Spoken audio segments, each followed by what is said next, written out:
You see that beautiful structure behind me? That is the latest creation that we just finished building out here in our forest garden here in Westchester, Pennsylvania, Zone 6B, 7A, as I like to say.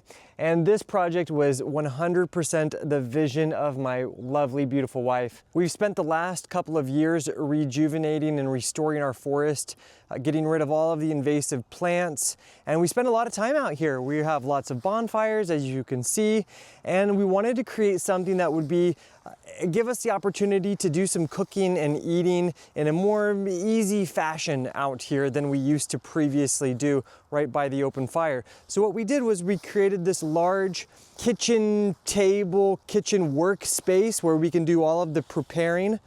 And then we also created a grill. And hopefully one day soon, we will be able to add some sort of water feature which will allow us to wash our hands, wash our dishes, produce. So in this video, I want to go through some of the steps that we took in order to create this. We did it 100% ourselves by scratch. We sourced all of the materials at places like Home Depot, Lowe's, and a masonry shop, which allowed us to do it all. But of course, the way we got started was by buying most of the materials we could think of at the beginning: leveling sand, paver bases, stepping stones, a long level, some finishing sand, and of course the cinder blocks, which would be the main structure.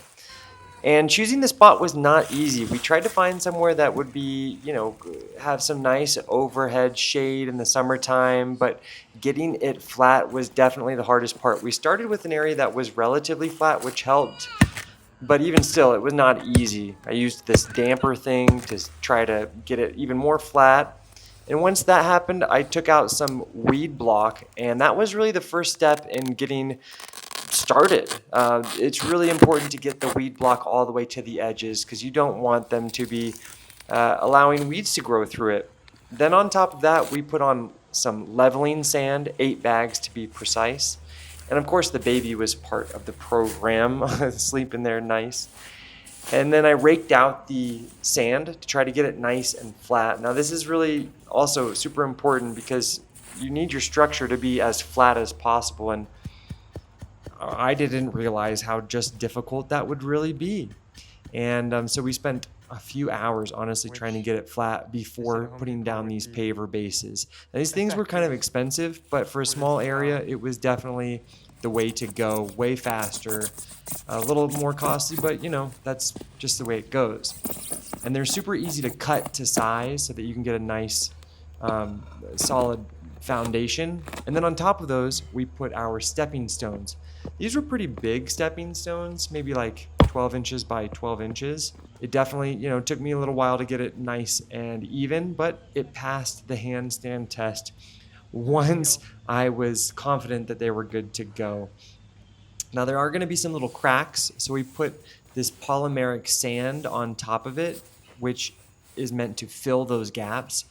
Thankfully, we didn't have so many gaps. It wasn't super necessary. But once you do that, then you want to wash it down so that sand can really sink into the cracks. Once we got that, we did a little test run. I moved all the cinder blocks on top of the structure just in a haphazard sort of fashion to really get a better glimpse at how flat that would be. But then we took them back off, and this is where we brought out the bagged cement. We just mix it with water. We put it on the base, put the cinder blocks on top, then we put the cement in between each and every one of those blocks. And then once we had that all set and good and dried for a couple of days, we started to put this layer of this like stucco stuff on the outside of the cinder blocks to really, number one, beautify it, but also just to give us a base in order to paint on top of. And we had to let that sit for a couple of days while it really dried before we could paint. And then came the grill situation, which this was the hardest part, figuring out how to create a grill that would be functional. So we found these thinner cinder blocks, and this was going to help to create the structure for the grill surface later on. And back with the cement, here's my wife. She's very meticulous with this kind of stuff, whereas I'm not. So this is her job. And then for the top, this was another tough decision, but we ended up going with these long 8-foot pieces of pressure-treated lumber. They were 6 inches by 4 inches, so they were thick and heavy-duty. And we had them cut close to size at Home Depot, but then we had to really do a little bit better cutting them to make them really nice and even. I wish I had found some better metal connectors. All I could find were these like flimsy metal things that I drilled in to connect all of the pieces of wood together. We went to the masonry shop, nearby masonry shop. We found these really long, solid cinder blocks, and they were really close to size, but not perfect. So I got out the hammer and chisel. I shortened them a bit, maybe by like an inch on each one. But look, that's pretty good. You can see the little cracks are a little rough around the edges. So we ended up doing the stucco on top of the wood as well. And we're still not sure how it's going to weather over with time, but at least it looks good for now. So hopefully, fingers crossed, it stays looking good. And then we got these fire bricks, which if you're gonna have a grill, you gotta get specific fire bricks that can handle the intense heat. We put a layer of red rocks around the base to just give it a little bit more finished look. But back to what I was saying, the fire bricks are essential for the heat. Normal bricks could actually explode. And so we used a layer of those in this little grill area, that little niche where you can see.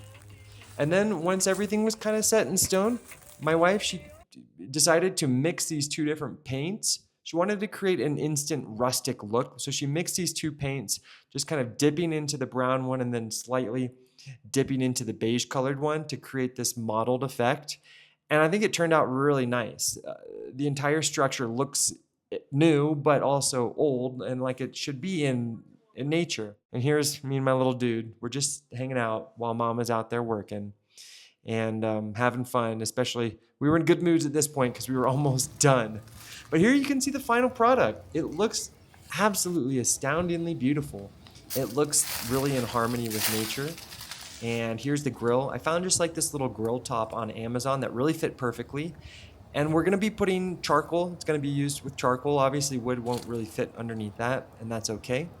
And we have this area underneath the table section that we're eventually gonna put some shelves in there at some point. But for now, it looks pretty darn good.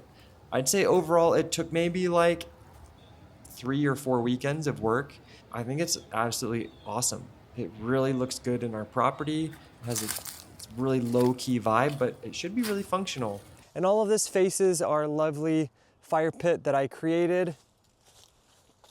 We have some very low-key benches using cinder blocks and planks of wood, as well as some stumps that I sawed from a tree that fell down on our property. That tree was a pretty big, tall tree, about 75 feet tall. And that also enabled me to create this little dining table, which is very rustic, a little tabletop on top of some of those trunks that I chainsawed myself. And so it's all super natural, very easy to integrate into this lovely forested area. It's clearly autumn time right now, and it's fantastic time to be out here enjoying the forest area.